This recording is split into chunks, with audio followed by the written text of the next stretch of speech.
Hello and welcome. You're tuned into the best in paranormal talk radio. This is Darkness Radio. I'm your host, Dave Schrader. That cuddly fellow over there, Mr. Tim Dennis. Hello, Tim. Hey, how you doing? Doing well. Welcome to November, Tim. Already? Yeah, November 5th. Here we are, man. It comes. It's here. You can't do anything about it. I'm glad that just puts us again another step closer to getting out of the hell that is 2020. But it's been an interesting year, to say the least. A lot going on, and I want to remind people tonight the second episode of the Holzer Files airs. Our second episode of season 2 on the Travel Channel. Don't miss out on it.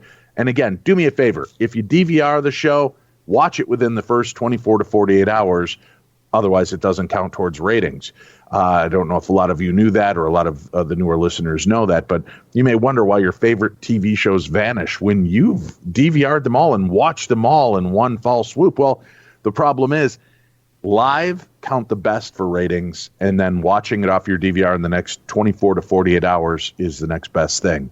And if you go past that, it really just kind of vanishes into the abyss. They don't track it, they don't trace it, and it just doesn't matter to the ratings board, and can kill one of your favorite shows. So I'm not even saying this just for the Holzer Files.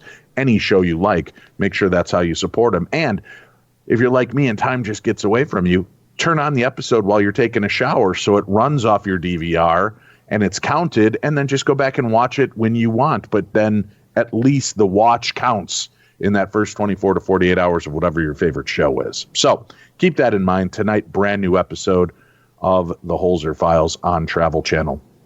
Tim, man, we're getting close. 50. I'll be 53 this month. Yes, you will. 53 years old. How does this happen? You know, what's funny is I'm going through archives and getting them ready to post to the website here at Stitcher. I'm listening to past archives from 2008, and you're going on and on about how you're turning the ripe old age of many, many years ago. And you're complaining about, I'm turning 40. And I'm laughing. And you're talking about how old 40 is, and how bad 40 is going to be, and how bad 42 is going to be. And I just say, count your lucky stars. 53 is actually a good age. No, I'm all for it. It's just like, holy cow, man. That means you and I have literally known each other 33 years, roughly. Yeah. That's crazy. It's a long, strange trip, isn't it? And how weird is this? We've known each other about 33 years. Our show launching into its 15th year. That means that out of the 33 years we've known each other, 15 of them have been working on this program. Yeah, I know. That's awesome. Yeah. The longest job I've ever had in my life, besides being a dad. Let's launch. Here's the deal.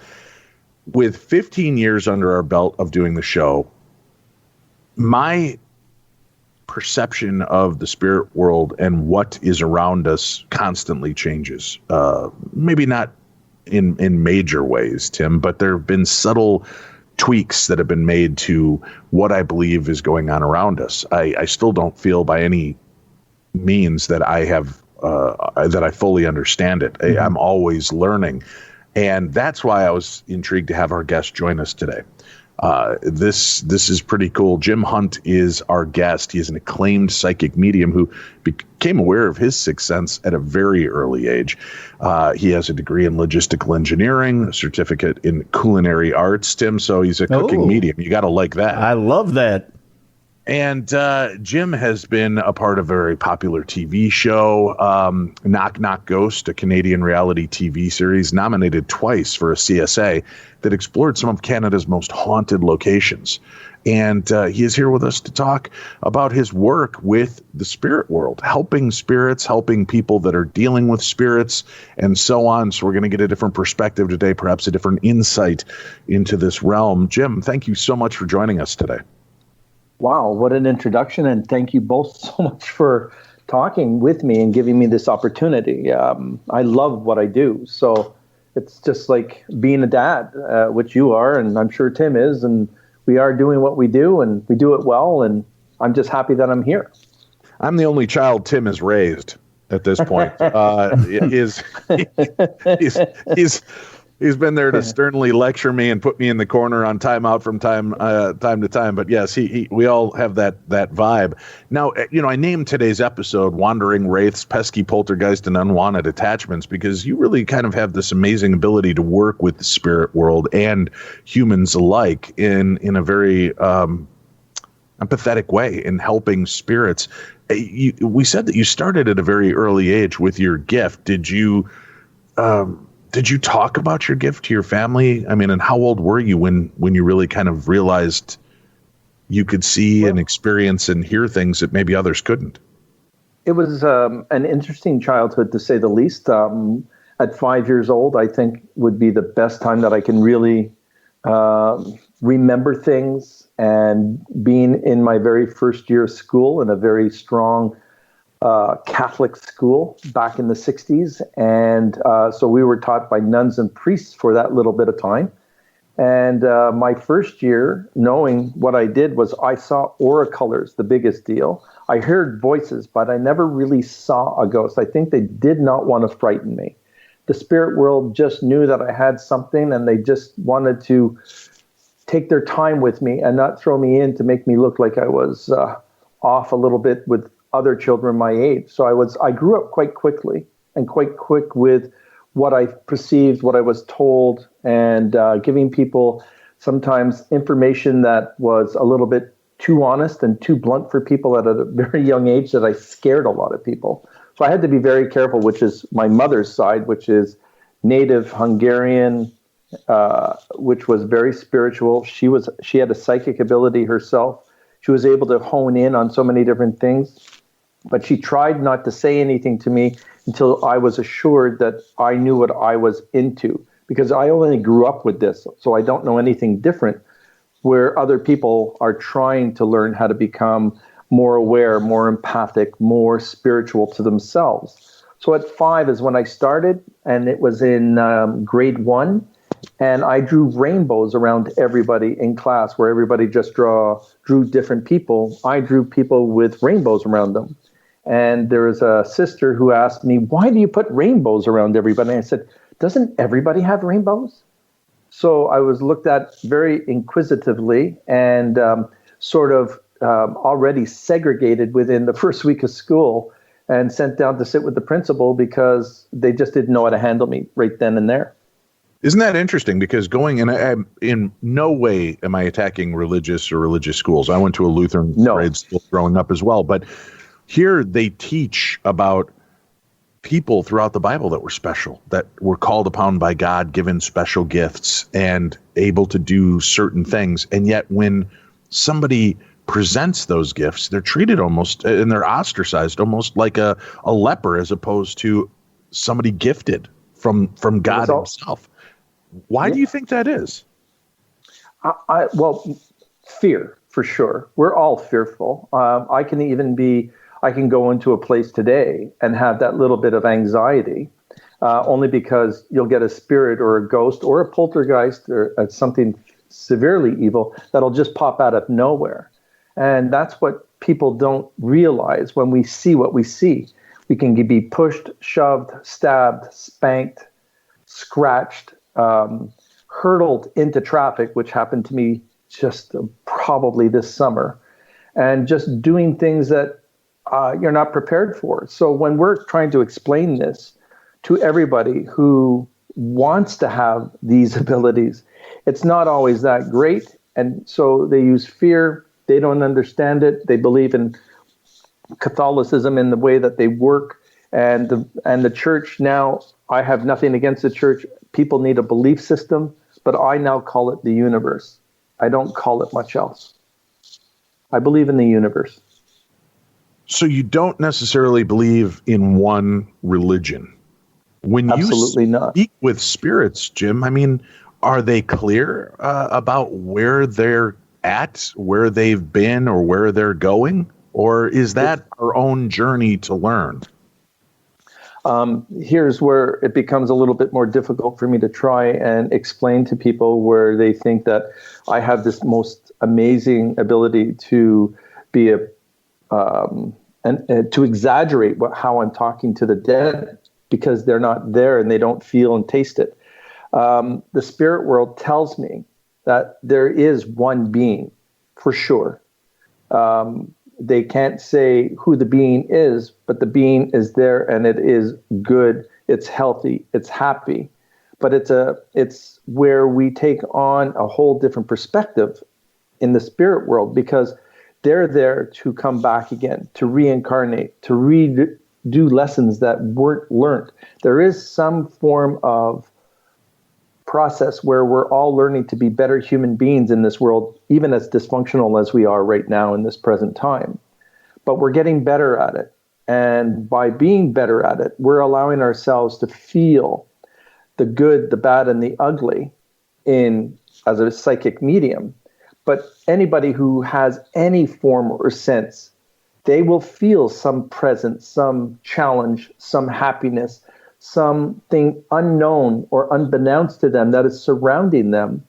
They can't figure it out, so they just let it be or they write it off. And these spirits are telling me that they come down constantly, they take care of us, they give us messages, and so many of them are also lost, which is what I love doing, and is releasing that soul to that light, to that area that everyone has talked about forever. And so the people that are here on our earth right now that are wandering, I get to be the beacon and that little light standard saying, hang on, let's go. Let's move this way. Take a look at the light. Look at the hands that are greeting you, or look at the whole apparition of a body or a spirit that's protecting you. They see what I see, or I'm seeing what they see, and I'm just making it much more clearer for them. I hope that makes sense. It does. It's a good opening. Now, I'm curious too. Are we haunted by spirits that are now disincarnate because they've left their physical form? Are they spirits of people that may be alive and sleeping or in a coma? Or, my other kind of question on this round is, are we ever haunted by the spirit of our past lives? Are the things we're encountering, that spirit that seems familiar but somehow terrifying because we feel we have a connection to it, could it just be a version of us? I love that question, because how I grew up is I'm a life coach as well. And I help people a little bit quicker than normal life coaches would do. So what I do is I'm able to contact their prior soul lives to see where they ended up or what they were doing. It doesn't happen all the time. We are just as closed-minded as some of the spirits are, because they don't want us to know a lot of things in some instances, but then they want us to know everything about what their past life was and why they're stuck in this present life, not being able to move forward, to move back, to feel in control, not to feel in control. It's these spirits trying to talk to us or make us move into a certain direction, because that is our soul's purpose, to be a better human being, to be a murderer, to be poor, rich, to have all of these things that we see on earth today. We're here for a reason, to learn from that so that we can be better the next time we come around.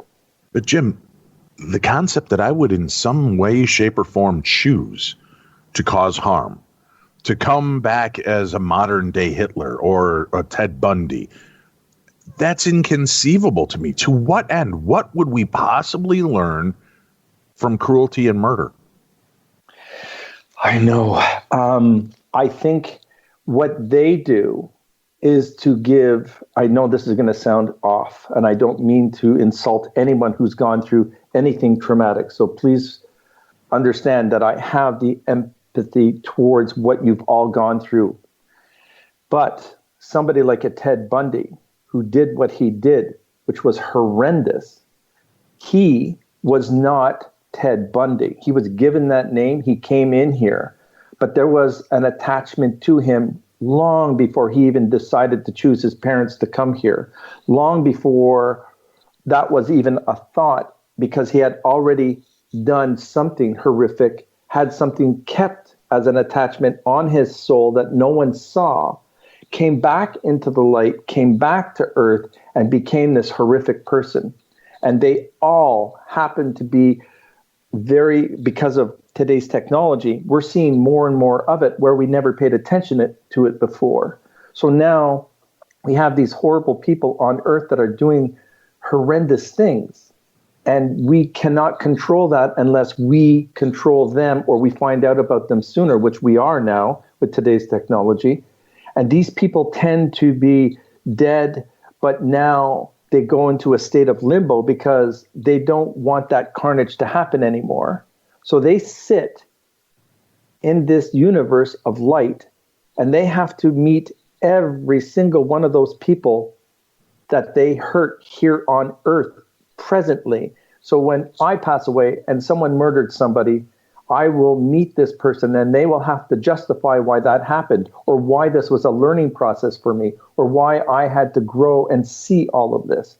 It's an experience that we have to go through to become a higher being of more intelligence, more empathic personality, and to let things go. I think our Earth is just trying to let go of all of this carnage so that we can be a better race together, without color, without prejudice. That's how I see it, but we're not doing that yet because we're still young at doing all of this.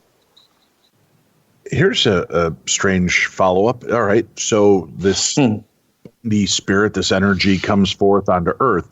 Then you hear about spirits that don't want to move on after they die because they're afraid to face the judgment.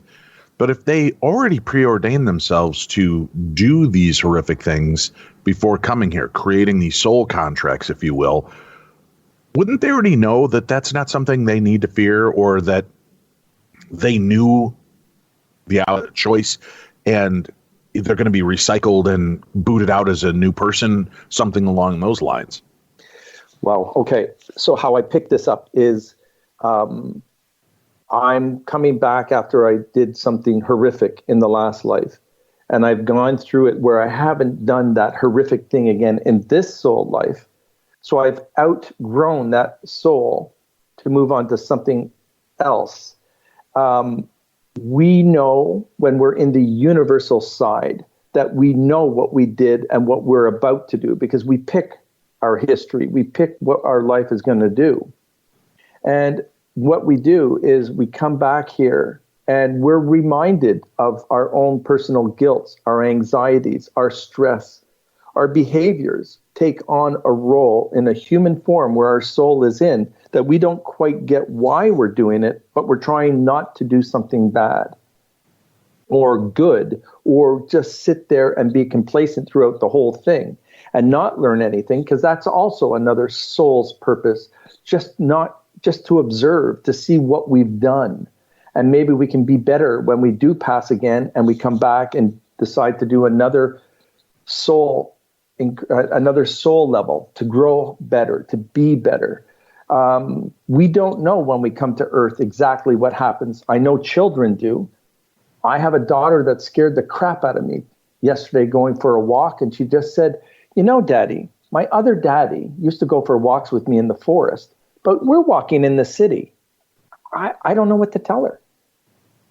So she's experiencing things out of pure honesty. And I don't know how to answer her and look at what I do for a living. So we're all learning, and we learn in silence until someone calls us out. Well, here's a scary and terrifying concept then. So people like you and I are trying to teach the world about reincarnation, about these soul contracts, about the decisions we make between lives. So if today Tim pisses me off, we get into a fight, and I look over and there's the hatchet, and I think, well, I probably wrote this in my soul contract because I'm feeling the need to take him out right now. So I know this is my destiny. And then I pick up that hatchet. Doesn't that give permission to people to do horrible things? Because, well, I obviously signed on to do this because I'm having this feeling. I know it sounds so out there, but it is what it is. We have to have the strength to be able to say no, or we're going to follow our soul's commitment or contract that's why we came to Earth, to do that. We learned something in this soul life about how horrific we are and what we did, and we go back and we still have to wait. We can't come back down today or tomorrow. We have to wait for all of those souls that we hurt to say sorry to them, because this was a soul life for me. And that soul life did not allow me to give you any form of peace until you met me long after I passed away. But I still created this anxiety to you that I hurt Tim or you hurt Tim. I knew you hurt Tim, and there was a reason behind it, because you had to learn that process of what consequences you did. It's all with consequence. So we, even on earth, cannot control what our soul's destiny is in a way, because that's been pre-programmed, in my humble opinion. But we can change some outcomes that maybe you won't pick up that hatchet. And what does that do to your soul? Maybe that already is a realization that you killed somebody 3 lifetimes ago and you don't have to do it again. So you don't pick up that hatchet. And maybe that's when you get that soul to move up another soul level to become a better person. There are a lot of factors that are attached to this that could take hours for me to discuss. Tim, just be thankful I'm aware that I did that in a past life, and I'm going to try to avoid that this time. I'm just glad Jim stopped you. I mean, that, yeah. The axe was really blunt, so sorry about that. Yeah, well, it was going to take a while. He would have enjoyed the 3 hours it would have took to kill me. So I'm really grateful you stopped him, Jim. It just, there's so many of those, so many aspects of these concepts that are hard for me and other people to buy into, because again, look, I can't fathom a life I'd come in and want to hurt people. I can't fathom a life where I'd want to come in and be hurt to learn a lesson. I think, if that's the case, my next life, I'm going to choose everything on the let's go easy this route checklist. And, just because who wants that kind of crap? Especially if your soul is wounded from this life, why wouldn't you choose a much simpler life? Now, let me throw another weird concept to you. This was something that was brought up to us many years ago, and it's something that fascinates me. So many people believe they were Marilyn Monroe or JFK or Mahatma Gandhi. Could it be that we are all avatars, and the reason people have these many memories is because many people were Marilyn Monroe?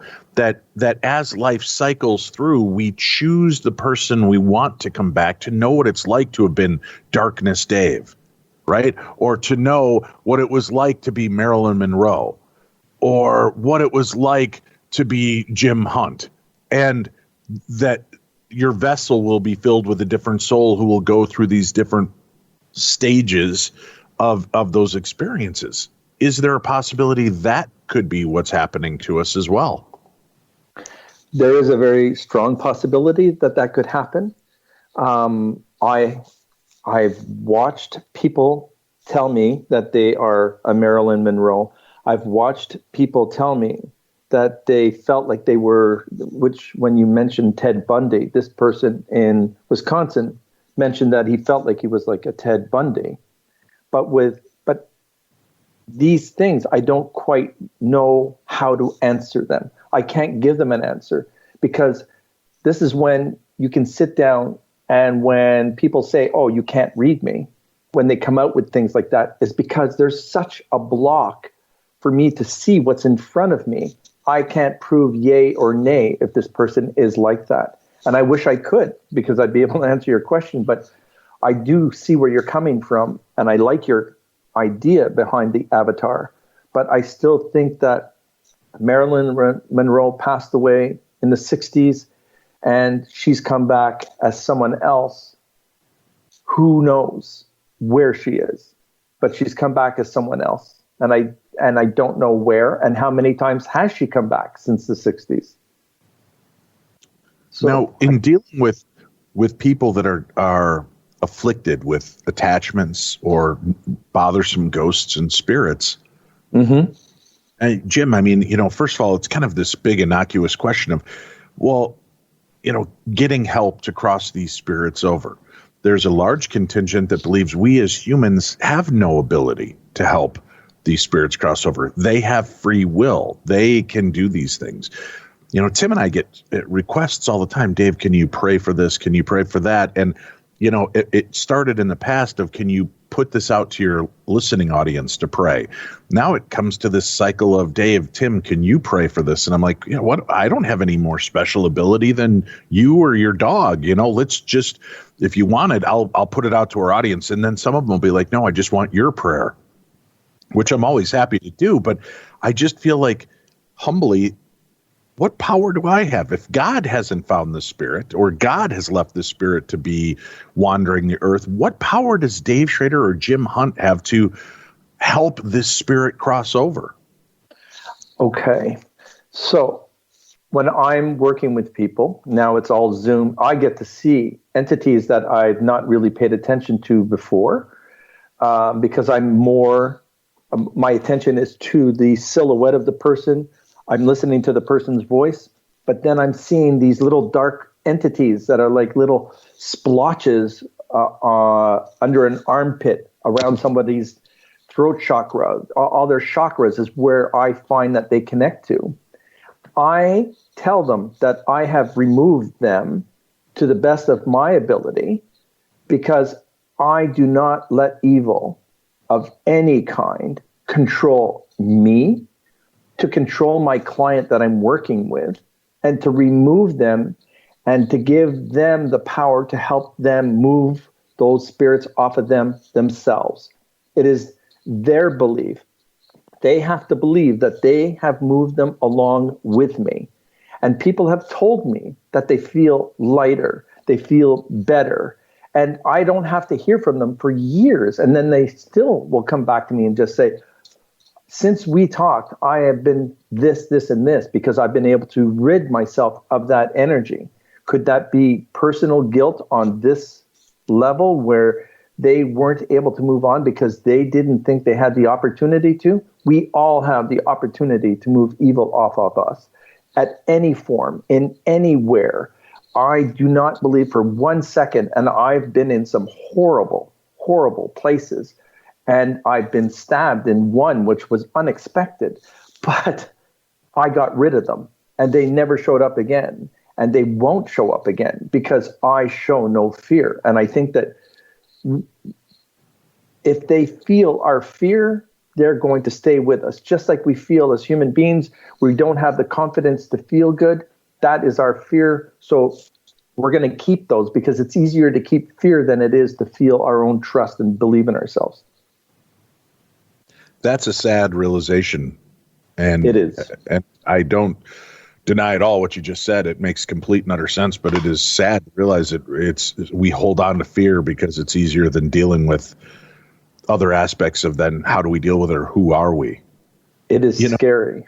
Now, in dealing with separating from a spirit, do you believe that some of it is a placebo effect, in the sense that by addressing this thing, by setting the intention to set yourself free, you're creating a line break, something that, whether you want to focus it as though you've just laser beamed yourself with God's golden light, or you've pushed your throat chakra out at this being and pushed it away, that it's giving you a psychological feeling of breaking free. And the reason I ask it like that, 2020 has been a weird year, but it allowed me to find my biological father and siblings, which was a great aspect. And a few weeks back, I had this envelope full of letters from the man I thought was my biological father that I'd reached out to in hopes of just getting to know him, that was met with hatred and resentment and anger. His letters back were cruel and horrible. And I've had these letters in a drawer for a long time. And the other day, or a couple of weeks ago, rather, I took these envelopes out. I went outside with my wife, and we stood there, and I lit this envelope on fire, and I set it on the ground, and I just gave it. I said, I'm giving up the anger. I'm giving up the hurt and frustration. This is not my part of the journey. This is something I'm letting go to the universe. And I did feel a relief. Was it because I just said enough's enough, and I broke up with that feeling and let it go? Or is there truly a release in doing these things? Or is there a thin line and it doesn't matter as long as the outcome is you feel better at the end of this? So I'm not trying to read you as we're doing this, And I'm not trying to use any psychology because I don't have a psychology background whatsoever. Okay. Read away. It's fine. So, so what I have here is what you let go, the turmoil of abandonment from that era, is that you ended up surrounding yourself with people like Tim, people like your wife, like your children, that with that abandonment that you felt as a child, your spirit, your soul grew that intent and just said, you have everything you have right here in front of you. That hate that you feel is their hate, not our hate. Here you go, take it back. And you grew exponentially from that, because now, even though there might be some traumatic experiences that you might go through in the future, you will be able to handle that much better, because you no longer will hold those words of somebody else responsible to your own emotions. What I believe with you, the biggest thing I believe, Dave, is that you just at that moment outgrew a soul life and moved into another soul life that is going to take you and your children into the most positive, and your wife, into the most positive realm, that you're going to be able to give back more than that man had ever done in a letter, because he had no tools in his shed emotionally to deal with what he did to everybody else. So you grew, they didn't. Your soul was released, you moved on, and you're going to feel that much better for the balance of your life. You're not going to let this affect you anymore. Very good, Ben. I hope so. That would be great. I have noticed a sense of relief from having done that and giving back. And I've tried to do this before. When I get angry about something, I'll hammer out a hate-filled, rage-induced email, and then I'll print it out and take it out and burn it. I feel like, okay, I got it out of my system. Now I'm going to burn it, let it go, give it back to the universe, because it does not help me. And I often wonder if that's the way we should handle spirits or things we think are influencing us. How do we, this I can physically do. I can type, I can print, I can burn.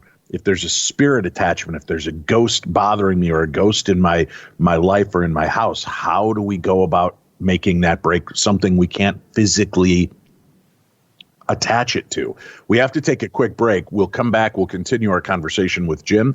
And again, we have a link for Jim Hunt on our page today so that you can find it right on the program guide and information.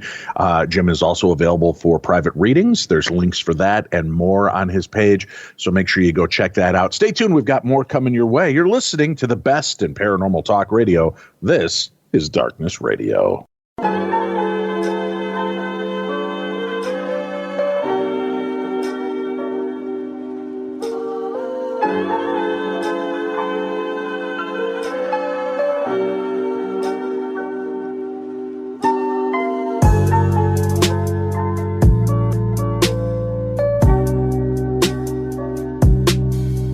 Welcome back to the program. Our guest, Jim Hunt. Jim, when somebody has a ghost, a bothersome spirit, a wandering wraith, a pesky poltergeist, and they want to finally rid themselves of it, is it something that we're capable of doing, or do we need an intermediary like you that has the ability, the gift? I mean, if I'm already experiencing it, aren't I kind of having my own mediumistic experience? And is there anything I can do specifically, or is it better to have a facilitator step in and aid in this breakup? So I thank you for this question. I love this. So right away, if you're experiencing something, you are actually opening up yourself to the spirit world, because the spirit world, how either positive or negative it's going to be, and in this case, it's challenging. So you're going to be able to feel things, or these poltergeists or these minions of BS are going to come around and antagonize us until we do something about it, because they live off our fear. They love that energy. So it's just like a narcissist who wants to control us through words, but they're doing it through actions.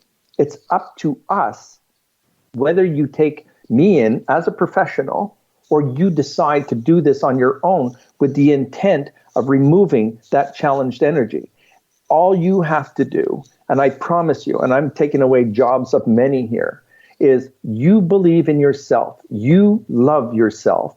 You feel good about yourself. You can get rid of anything that is in that home that was left as a residual, that wants to attack you, that wants to cause trouble. It's that simple, people. But you have to have that confidence and believe what you can do. In today's day and age, everybody is seeing how ghost hunters, how psychic mediums remove these spirits almost immediately without the fanfare that you're seeing a lot on TV.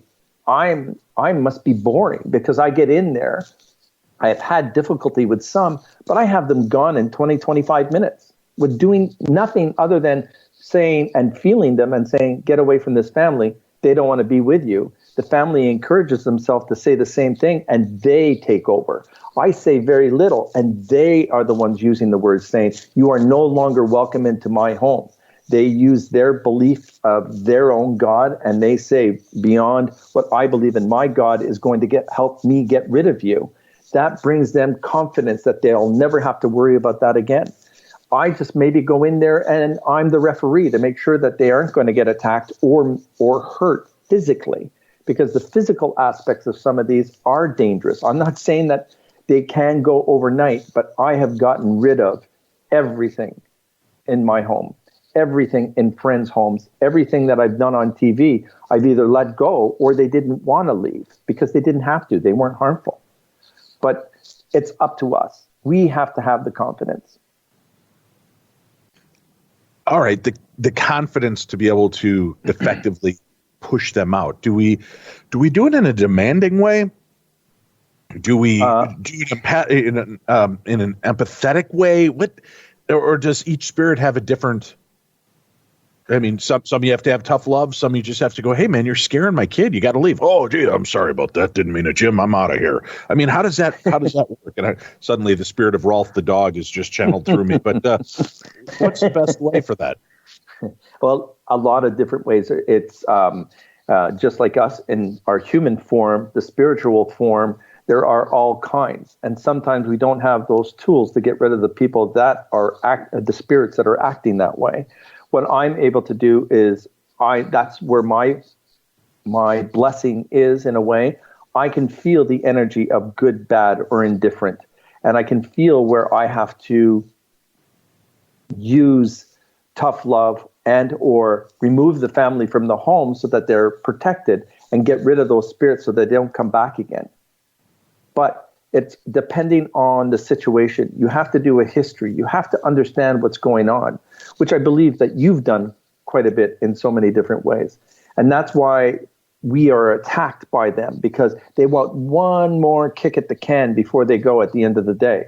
And that isn't for TV, my friends. That is because they want to screw with your emotions. They want you to know that when you're in your car, they're not in your back seat like you might feel. So they want to give that to you because they want you to feel that uncomfortable. For me, I'm just saying you are going into the light, or you're going back to where you came from, and you are no longer welcome here. And the spirituality of that is smudging your home, do a grounding technique, take away the fear and feel confident. They'll leave because they don't have anything to play with today. It seems in some cases, though, even when clergy has been called in, Jim, and somebody of God stands forth and, shakes their finger in righteous indignation at these spirits and says, you must leave, sometimes all hell breaks loose and it gets worse. This is controversial for me, but the clergy that have gone in there are not really as strong as they say they are.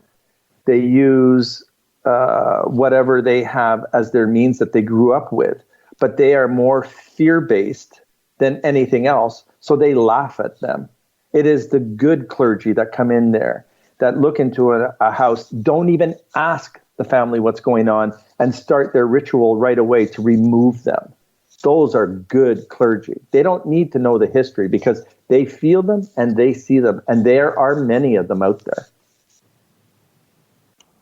Do you ever have pushback where you evict one spirit and it either gets stronger or more violent, or ends up going maybe next door and starting to harass the family there? I have had a personal experience at a hotel in Montreal, Quebec, Canada.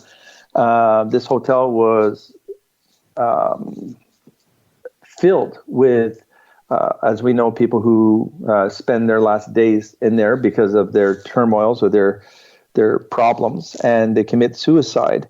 And these people, it will be like a Groundhog Day because I cannot get through to them as much as I want to, because they're so petrified that they do this over and over and over again. I might clear the residual energy that these people who are like you and I going into this room will not feel them breaking through a window or hurting themselves or hearing a gunshot or going into a tub and seeing different things, which happened to me. But I was placed in a room on purpose because these people did not believe what I did. So I was in a room that was used as suicide for 3 times in a row, and these people thought it was funny. So I didn't know that. They just did that to me on purpose because they wanted to. You get people like that. So I got rid of the one that was in the tub, but I didn't get the one that was in the bathroom, who was in the bed, who shot himself, and the woman who jumped out the window. I didn't get them because the one that I had was the worst one in the tub. So I could not get rid of them all. And then I ended up going back there and removing the other 2 about 3 weeks later because the activity was so strong, nobody can stay in that room. Are you ever afraid when you confront or are confronted by spirits or malevolent forces? I'm not afraid of the human spirits or ghosts or poltergeists. I'm not afraid of them at all. What I'm afraid of is the spiritual shapeshifters, the ETs, things that I really can't explain, and I don't know how to fix those. But it seems like they don't stick around after I'm in there because I don't understand it. I feel them, but I can't. They scare me, to be honest with you. Shapeshifters especially. So what are these beings then? Are these non-spiritual beings, but they're entities of a different form that are taking on the visual aspects or auditory aspects of loved ones or what we would think are ghosts? Yes, 100%. And we really have to be careful of those. And it's the form that they take is it's like a kaleidoscope. As soon as I think that I've rid them of whoever they're presenting themselves as, almost visually, you can see that spirit change into something else or turn into something else. And you're sitting there going, I don't have control over this whatsoever. Those are the ones that scare me because I don't know what to expect from them. But they've never harmed me. But they play amazing mind games with you, especially anybody who's a psychic medium. And you can ask many psychic mediums. It's not often we get these shapeshifters, but when they come, holy crap, I'm not ready for them. Are these beings that are from other planets? Are they beings that are right here on Earth and have always existed here? They're just a parasitic spiritual energy? How do you define what that is? I like your term, parasitic. I need to borrow that from now on. But that's how I would see them. They would change into anything so quickly, and they take the forms from a bird, a worm, to a dog, to a cat, to human form. So yes, they're there. I just don't know if I'm even able to hear them or feel them. I just know that they're there creating havoc, playing mind games with us because they've been on Earth just as long as we have. Are they what we would consider the demonic realm, or are they different entities altogether? They are a different entity of the demonic realm that had invited them because, hey, this is going to be fun at a party. Yikes. Now, when you, and not try to put you on the spot, but you talk to guys like Tim and I, and, Tim has certainly had a fair share of health issues and strange things that get to him. We know a lot of people that are involved in the paranormal that have these similar things happen. We want to point fingers and say, there's something spiritual at work here. There's something demonic at work here. How do we differentiate between our life kind of seeming out of control because of our own choices as opposed to spiritual? And and I'm not trying to put Tim on the spot here either, but trying to find answers for this guy. Do you pick up that there is something attached to either one of us, or specifically to Tim, that would be causing these maladies, or at least open the floodgates to start that problem for him?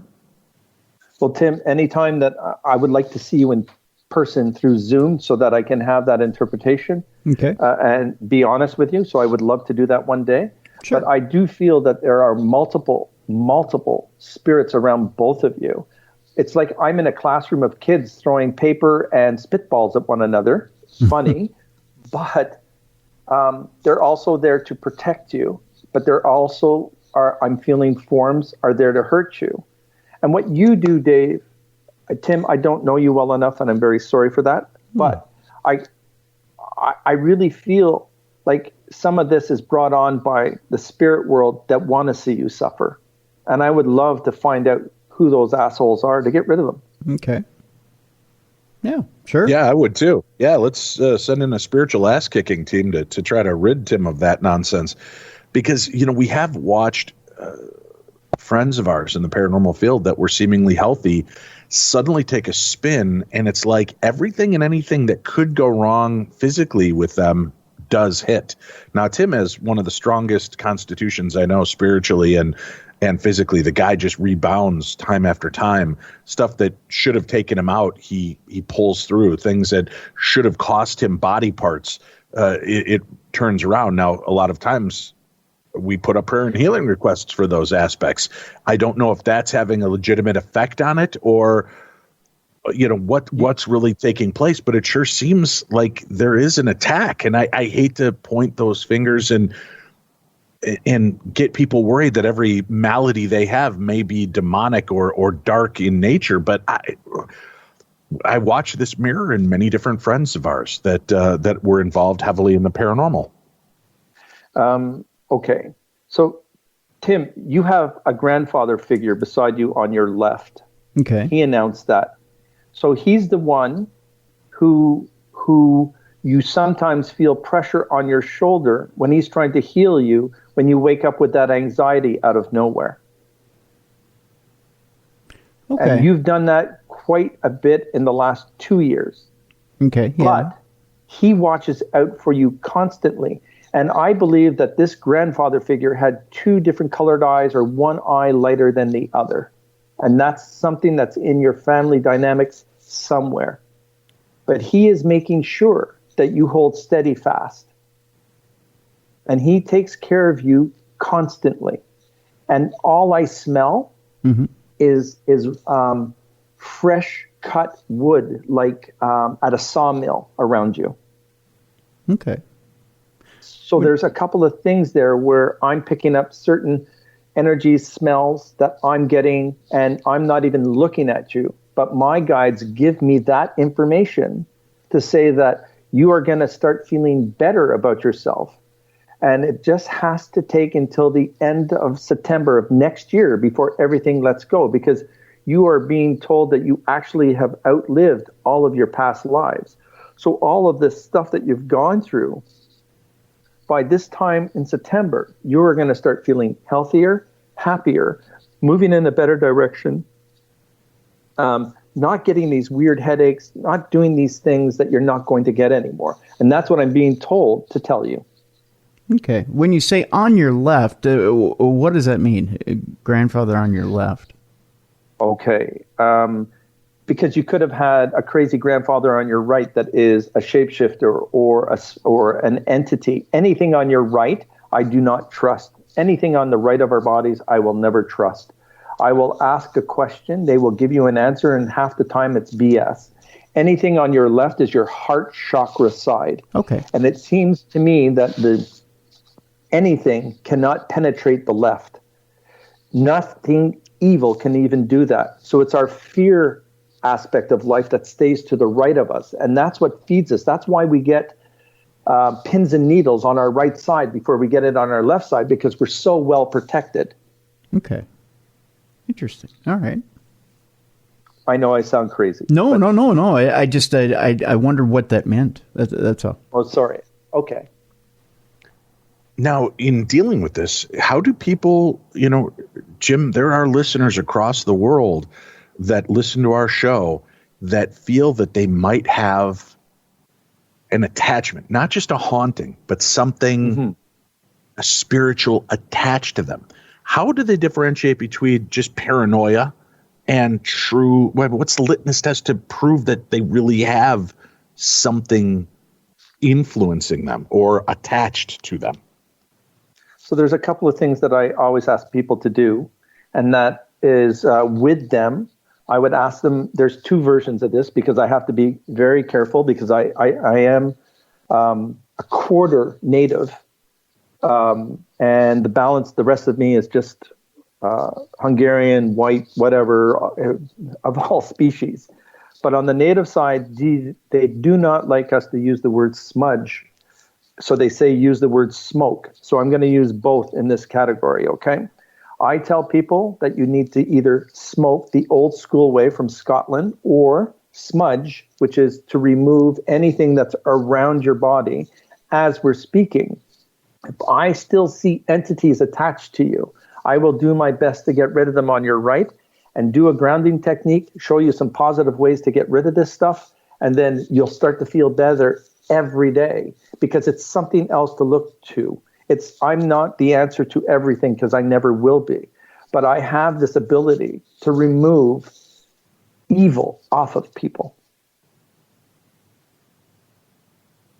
All right. So people feel they have got these spiritual attachments. It's something that can be removed.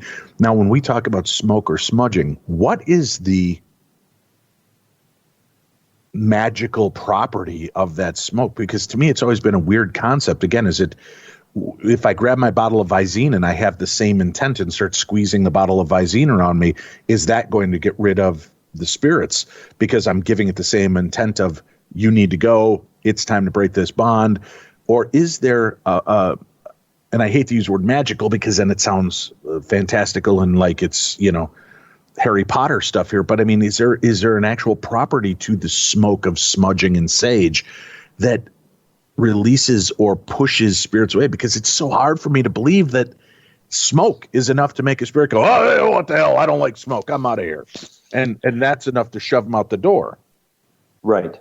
So it's not so much the smoke that we're looking at, but that's a visual that people feel calm about. It's the chemistry that is happening through that smoke, which is cleansing the air.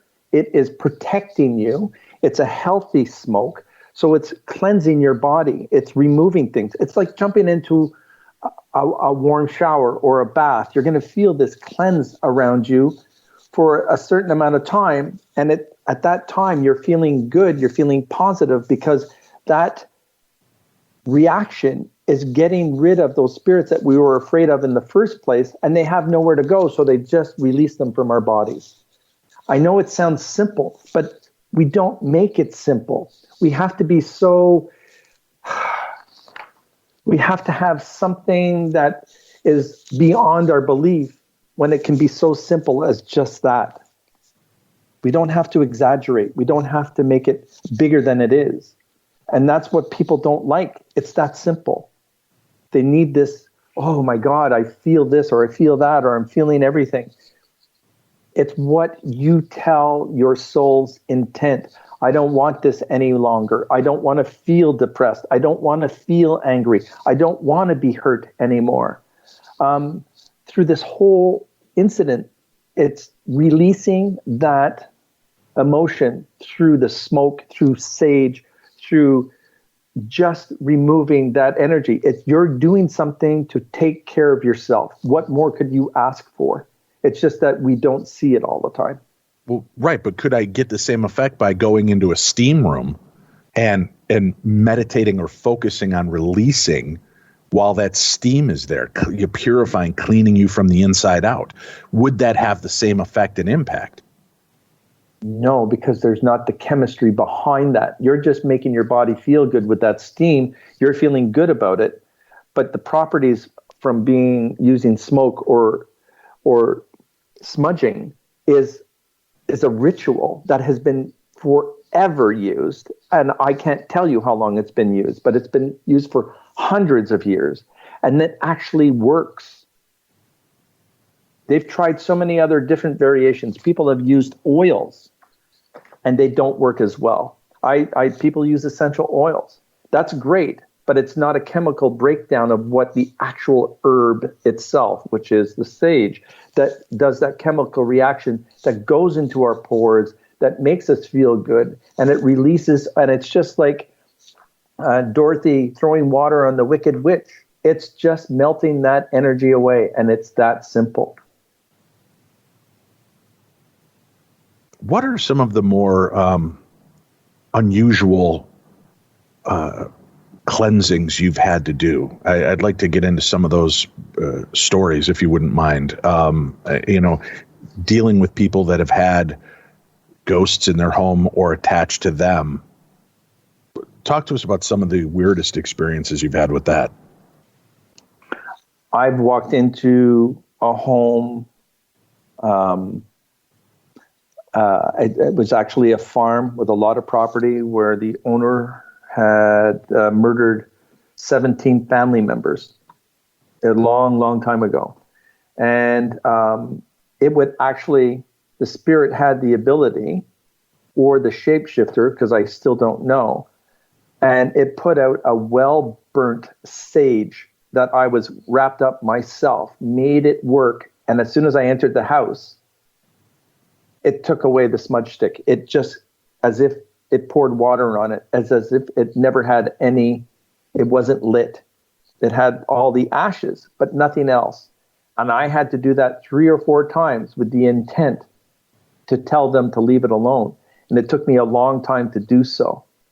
And I wasn't afraid, but I was concerned because one of the people that were in there wanted to see the dead, wanted to see the evil, because it was so infatuated by the dark that once I was able to get her out of the room, I was able to light that sage again and smudge the whole home.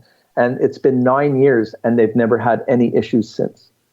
That was one instance by someone wanting this to continue because they thought it was cool.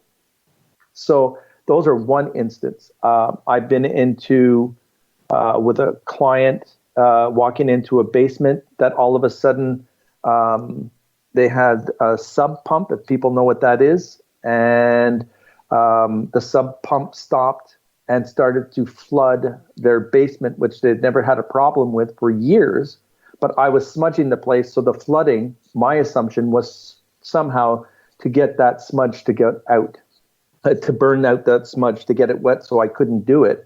And once I was able to smudge the home properly, all the water retracted, went back into the sub pump, and it worked as if there was nothing wrong. Those are 2 instances for me in my lifetime. I don't have very many more. Sorry, guys. Do you ever take a spiritual ass kicking yourself where you might help rid Dave and Tim of their spirits or demons, and then all of a sudden your life starts going into upheaval because they're pissed off at Jim? Yes. And they're very personal. Like? They're very personal. I would tell you offline, but these things do happen because they enjoy, oh yeah, so you've helped him. You think that you've got this made, so this is what we're going to take away from you. And I've had a lot of things taken away from me. But I feel that the things that were taken away from me, I am explaining it to me so that I don't feel so bad that they're not ready for me or I wasn't ready for them. So I had to let that go in one instance, or they will create out of nowhere an anxiety that I've never felt before. And then since COVID, they're enjoying this because I can see the dead everywhere, and even more because they're all there waiting to direct us to some light. But the evil forces, they make me feel so anxious. I can step in outside and I feel like my whole body's in a vice because we want this guy to die. And I hear these voices and I'm going, okay, so am I mentally ill here? Do I have schizophrenia? What's wrong with me? But they do things to you. I just don't share a lot of that because I don't like to frighten people that think that that's what's going to happen to them. But there is a lot. But you have been under attack. Now you're a dad. Mm-hmm. Does that ever? Do you ever think maybe I need to step away from this because I don't want to draw the attention to somebody innocent like my child or my wife, and have them try to strike at me through my real weakness, which is my love for the people close to me?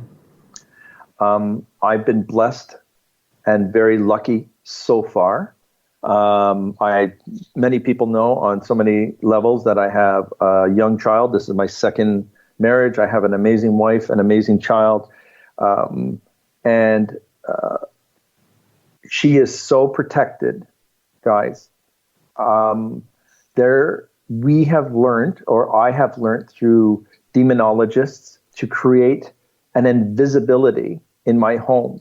And how is that done? I don't know, because the demonologist has helped me do it, and I still don't know how to do it. But we can have the same pizza guy deliver a pizza every Friday at 8 o'clock, and he'll pass by my house. Or Amazon delivering Christmas gifts. Anybody that's walking by our house, even my closest friend, says, "Oh shit, I missed your home." Sorry about that, guys. I missed your home. How do I get there? And I just say, I'm going to step outside in the driveway. Oh, there you are, which is so cool. But it's at the same time you're going, I am protecting my family this way. And they don't make light of it, and I don't make light of it. But if anything would try and harm my family, I will do everything in my power to stop it, and then I will retire. I will never go back again. Do you ever come into contact with, people like Dave and Tim that come to you for a reading and you realize, oh man, this person is a Ted Bundy. This person is dark and has blood on their hands. And if so, how do you deal with that, Jim? I've had two people in my lifetime. One was at the age of 14, and he ended up going in prison and dying for his crimes. And that was when I was a child. And the last one was just a couple of years ago, and it's still in the court, so I have to let it be. I can't talk about it. What is that like for you to come into contact with what you know is truly a tainted spirit in somebody living? I've cried. There's no other. I watch them. I can't change them. I can't move into any direction. They are solely engulfed in what their soul's purpose was, to maim or hurt someone. It's unbelievable. I tell people I was infatuated as a child watching Ted Bundy, or as a young teenager. If you look at any video of Ted Bundy, there is no life in that man's eyes. And that is what I see. And I don't get to see that very often. Thank goodness. Yeah, we've actually reported on the show in the past. Another very scary aspect of Ted Bundy is even his attorneys talk about the fact that there were a few times working with him when his face would appear to morph, his eyes would turn black, or the scent of sulfur would surround him. And I know that sounds insane, but even in the documentary, the Bundy tapes that came out a year ago, right in the trailer, it talks about the fact that his bright eyes would sometimes turn black, and people would witness this for themselves. So was Ted Bundy in that shell? Was his spirit so weak something else could just step in and overlay him? Or was he never a human spirit to begin with? He was never a human spirit to begin with. Never. He was not. He took on that shell. That entity had complete control over that body and just played a game with all of us. And he went and did his duty, and he enjoyed it. My fear is when he was euthanized, that he still had that attachment going not into a light, but going into a state of limbo, waiting to see if he can attach himself to somebody else who's weaker, that he can come back and do that all over again. That's my fear. Man, why is there not a judgment? Why is there not, if there is this law in the universe of good and evil and justice, why aren't spirits like that just whisked away to the next level? I understand there's a level of free will, but this also seems to transcend that. This is part of the things that I'm still trying to learn after 62 years of life and doing this for 56 years. Some things I cannot explain. I'm disappointed with. I wish I could give you all those answers, because maybe we would have a better world than what we have right now. But I'm not at a level in my abilities to give answers like that, as much as I would like to have an assumption. But I don't know why. It's just very disappointing to see that happen. I wish I could answer you. No, that's fine. I understand it's a tough. How do you specifically give an answer? But that's what I'm saying. For our listeners, trying to get insights from somebody from a different perspective, somebody who works in this field and comes across this type of energy and these type of spirits regularly. We're all here for a reason. We all have lessons to learn, but it seems if we've already preordained to take this path, doesn't that seem to, I don't know, to me it almost feels like it cheapens the experience of life. If it's already been preordained what I'm here for, that kind of makes me feel as though, well then, if that's already been set in stone, what do I get out of this? Why isn't it more about being in the moment and choosing those instances, knowing that this is the first time this concept has crossed your mind and you're choosing the next step, like a choose your own adventure, as opposed to this has already been written, preordained, and this is the path I'm going to walk down. That almost feels like a lazy man's way and surrender to just this is the path I chose, apparently, to be a Cheeto dust covered 45-year-old guy living in his mom's basement playing World of Warcraft. I'm used to that. That's what I'm saying, is that's a weird concept to me, that, and it gives it makes me feel like life is just not as precious as it truly seems if this is already preordained. I understand what your question is, but if we are to grow to a higher level spiritually on this earth, in this plane, because there are other lives out there, there are other planets, there is other life, who knows? So we're doing this on earth, we've accomplished what we have on earth, and then maybe we take, the universe says, okay, you've done all your earthly things that you've learned, let's move on to this other universe. Let's move on to this universe. I think these are roles that we have to learn to accept so that we can become better, because there's just not human beings on Earth. There's more out in our universe. Okay. With that said, do you come across spirits of Bigfoot? Do you come across spirits of Chupacabra or aliens? Aliens, yes. Bigfoot, I would love to meet. I'm waiting for someone to take me on a walk and go through it all. I would put out a vibration to call on them. I truly would. And I think they have portals, just like people are saying. They're moving in and out. They are a whole different species of something that is unexplainable. But I do believe in it. It's weird. The ETs, absolutely. I know when I'm walking or going on a subway in Toronto and all of a sudden, out of nowhere, someone's talking to me and asking me the weirdest of questions, and I'm going, like, who are you, and why are you asking me this question? And then off they go.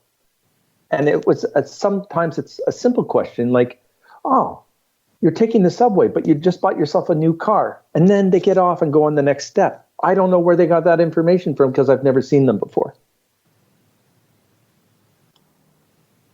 Weird.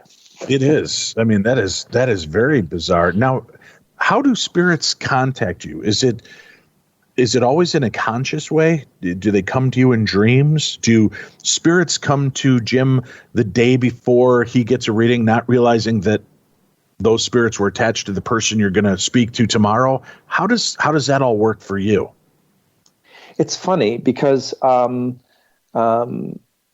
any good psychic medium, any clairvoyant, anybody with a spiritual connection of any sort, we're always given messages, whether we're in our REM sleep, if it's a dream. I don't think that we're dreaming as much as we used to back in the day when we had a simpler lifestyle.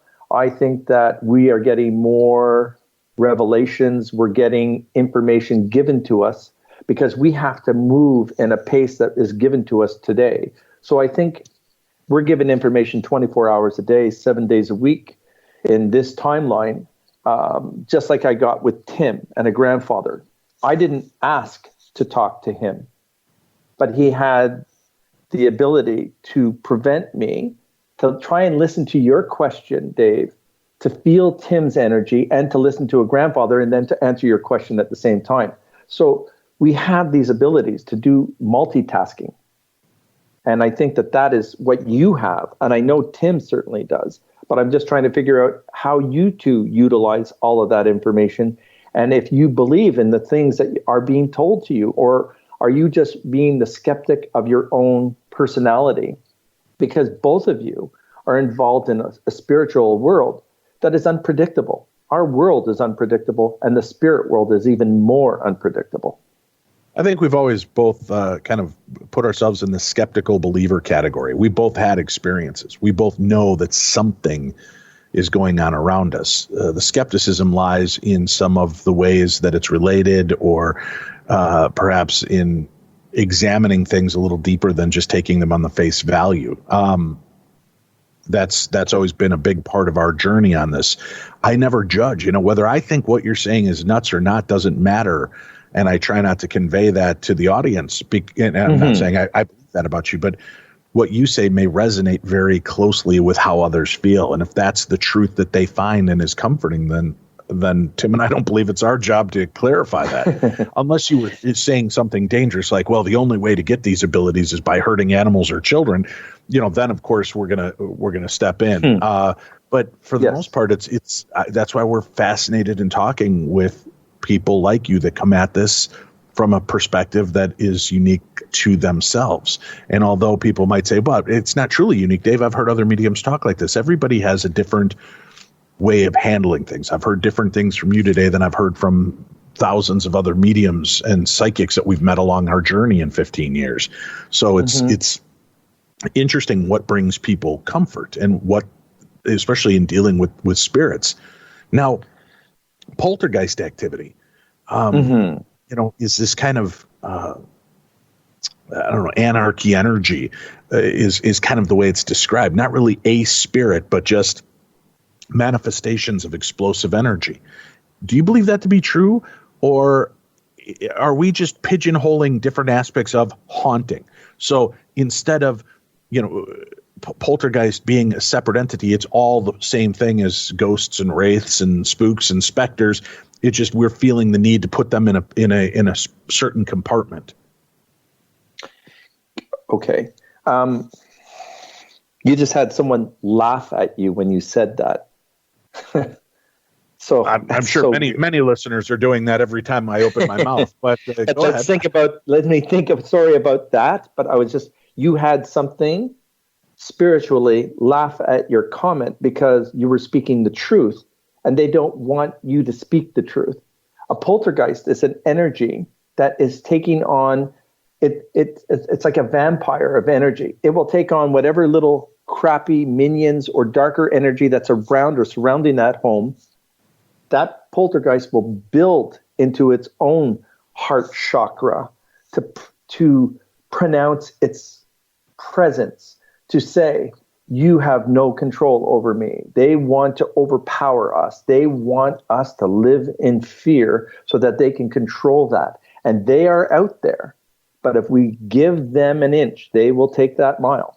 So I sit and I wait for the poltergeist, because when I'm going to a site, I am already feeling that energy because they know I'm coming. So the poltergeists have a history on us. They have a file that is as big as a filing cabinet, and they have them on you, Dave. They have them on you, Tim, and they certainly have them on me. So I'm always having to be prepared for all of the things that they think they can get to me. And they are trying to get to me that way when I go into a home that is full of poltergeists. Usually it's one that controls them all, but they'll release a little thing to hear a noise up in the attic so that you are not paying attention to the brick that's going to be thrown at you in a minute. They know what they're doing. Okay. Are there specific spirits that we could draw to ourselves that are not what we would call angelics? Obviously, you said Tim's grandfather's kind of always there aiding him. Mm-hmm. You know, I always feel guilty about that. My mom crossed over. Do I call on her to help me, or do I just let mom rest? You know, do I call on the angels to guide me instead of my mom, my grandpa, you know, whoever else I felt close to? What's your take on that? I love the idea. I have my own story. My mother passed away when I was very young. I did not feel my mother's presence around me for almost 8 years after her passing. I went to go see a medium myself and just say, hey, I have not heard from my mom. I'm disappointed in this. Can we try and get a hold of her? Because 2 mediums together, we might be able to talk to her. My mother didn't show up, but her voice did. And she says, why the hell are you bothering me? Why do you need to know that I'm okay? I told you I was going to be okay. Please leave me alone. And I did not hear from her again for another 12 years. Doesn't matter who we call on, Dave. If they are ready to help us, they will help us. But what we have to know is who is helping us, because that's when you feel the energy on your right going, I don't want help from that guy on the right. I want the help from the people on the left. We can call on family because that's what we're familiar to. But we can call on our past lives and just say, can you give me some information as to why I'm in this situation? What are my soul lives telling me from my past? You have to ask your higher self first what you want and what your intent is. And then your higher self will find somebody else to bring in to try and give you these answers. And yes, we do get family that take care of us because they have an emotional IOU to us because they didn't quite do what they were supposed to do in that life. They knew it, so they're trying to give us a better life.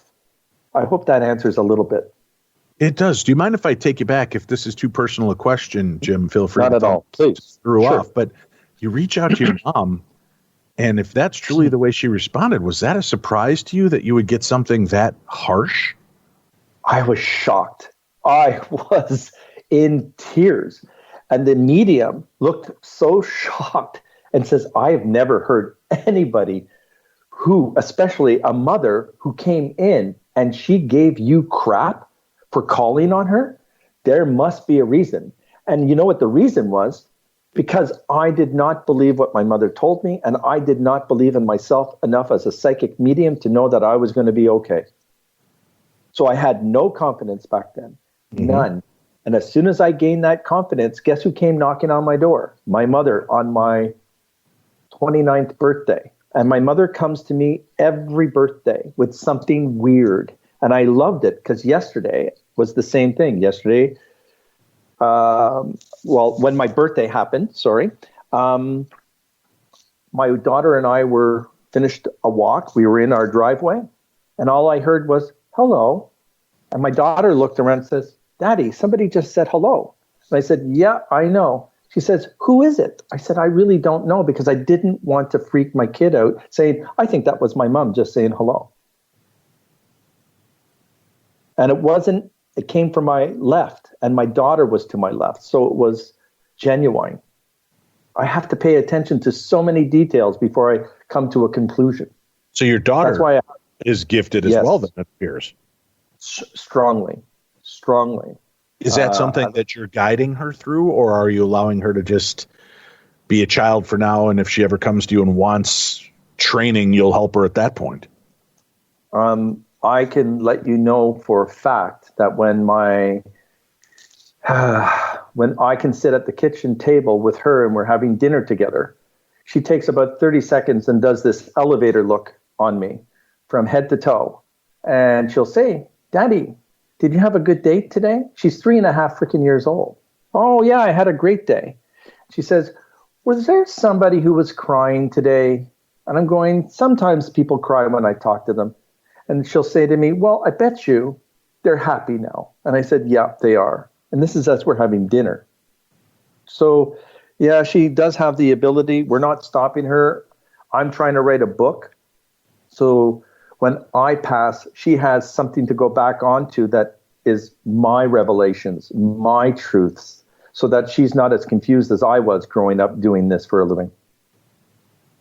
I would, my children from time to time have shown flashes of sensitivity towards things. It concerns me. I'm always positive about it. I don't want to ever put fear into them. And, I try to work in that vein, but I also don't encourage it, meaning I don't tell them, "Hey, yeah, you should really tap into that. You should," because I don't want to be a psychic stage mom. I want to allow these things to naturally. And sometimes it abates. Sometimes it gets stronger.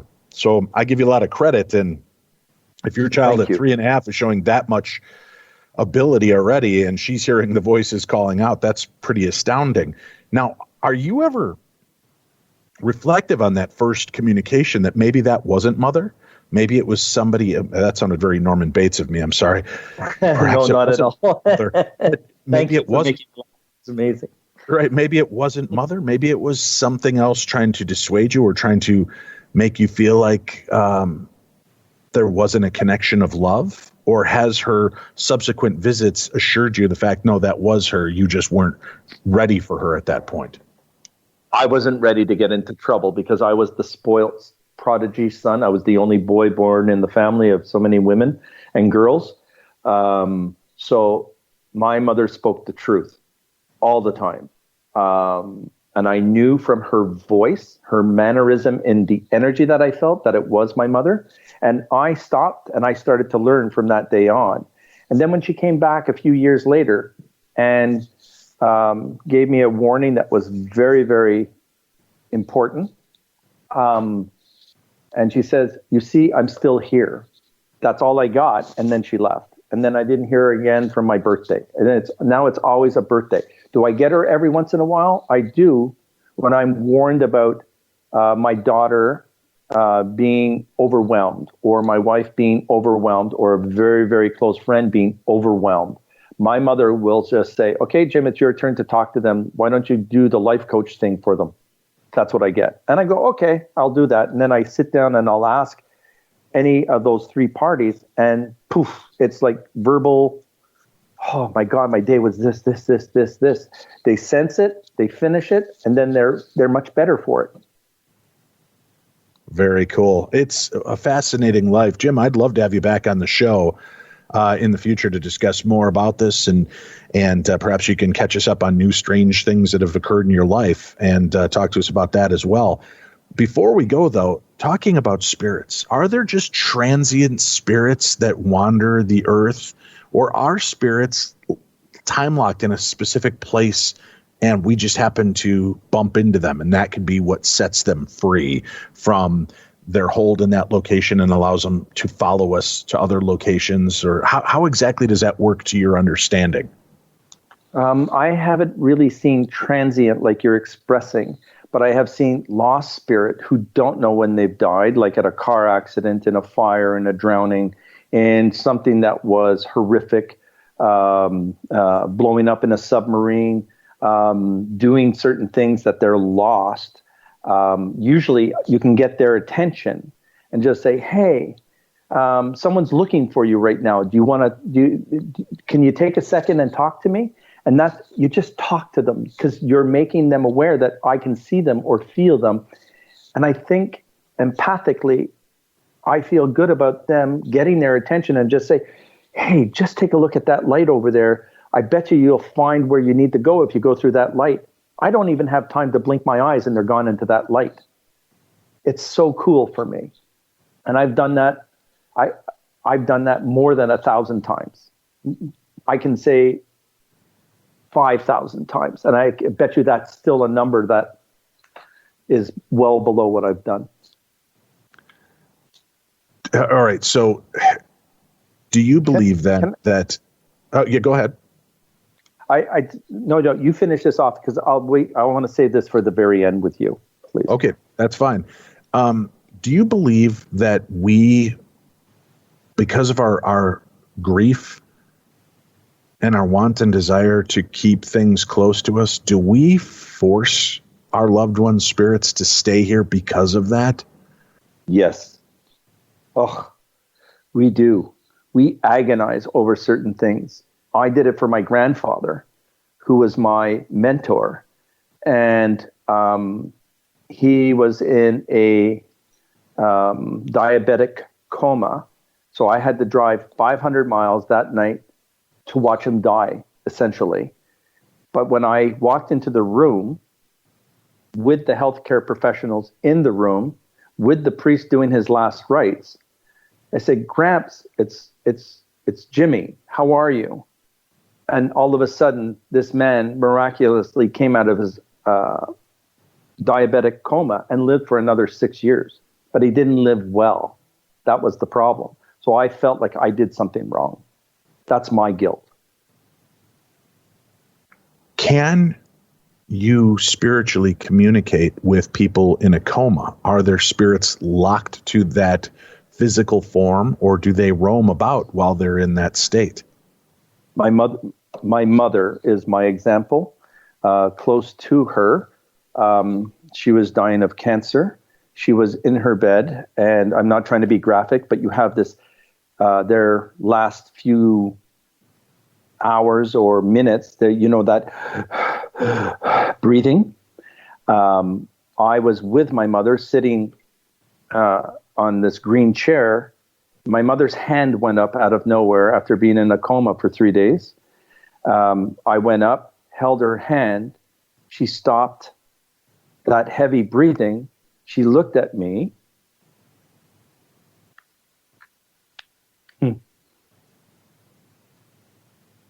I know this is tough. Mm-hmm. Even as somebody who communicates with spirit, we never really let go of that love that we have for others. And you would think that somebody like Jim would be, it would just be everyday work, like making pizza. But you see that that's how loving somebody and our connection to them stays so strong. You can hear it in the emotion in his voice as he remembers this moment as well.